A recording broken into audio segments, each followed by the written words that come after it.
তুরস্কের আন্তালিয়ায় সদ্য সমাপ্ত কূটনৈতিক সম্মেলনে সরাসরি যুক্তরাষ্ট্রের নাম খুব একটা উচ্চারিত না হলেও আলোচনার কেন্দ্রবিন্দুতে ছিল মার্কিন প্রেসিডেন্ট ডোনাল্ড ট্রাম্পের বেপরোয়া পররাষ্ট্রনীতি।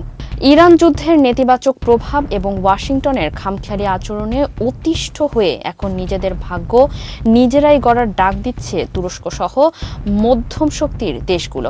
ইউরোপ থেকে এশিয়া সব প্রান্তের নেতারাই এখন যুক্তরাষ্ট্রের ওপর নির্ভরতা কমিয়ে আঞ্চলিক সহযোগিতার নতুন মেরুকরণ খুঁজছেন।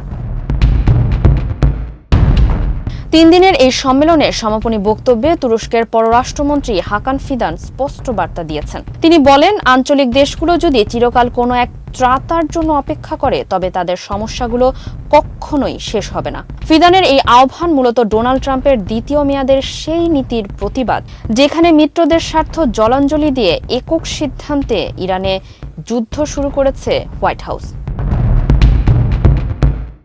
ট্রাম্পের শাসনামলে ন্যাটোর গুরুত্ব কমেছে এবং মানবাধিকারের চেয়ে সামরিক শক্তির প্রাধান্য পেয়েছে। অর্থনীতিবিদ টিমোথি অ্যাশের মতে, যুক্তরাষ্ট্র তার মিত্রদের ঝুঁকির মুখে ফেলে ইরানে যে পদক্ষেপ নিয়েছে তা ওয়াশিংটনের বিকল্প খোঁজার প্রয়োজনীয়তাকে আরও জোরালো করেছে।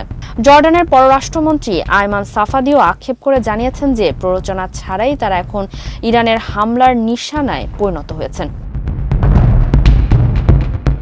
তুরস্কের প্রেসিডেন্ট রিসেপ তাইয়েপ এরদোয়ান বর্তমান বিশ্ব ব্যবস্থাকে নৈতিক সংকটে থাকা বলে আখ্যা দিয়েছেন। নিরাপত্তা পরিষদের 5 স্থায়ী সদস্যের একাধিপত্যের সমালোচনা করে তিনি আবারও মনে করে দিয়েছেন যে পৃথিবী কেবল 5টি দেশের নয়। গাজা ও লেবাননে ইসরায়েলের সামরিক অভিযানের কড়া সমালোচনা করলেও কৌশলগত কারণে তিনি ট্রাম্পের নাম নেওয়া থেকে বিরত ছিলেন।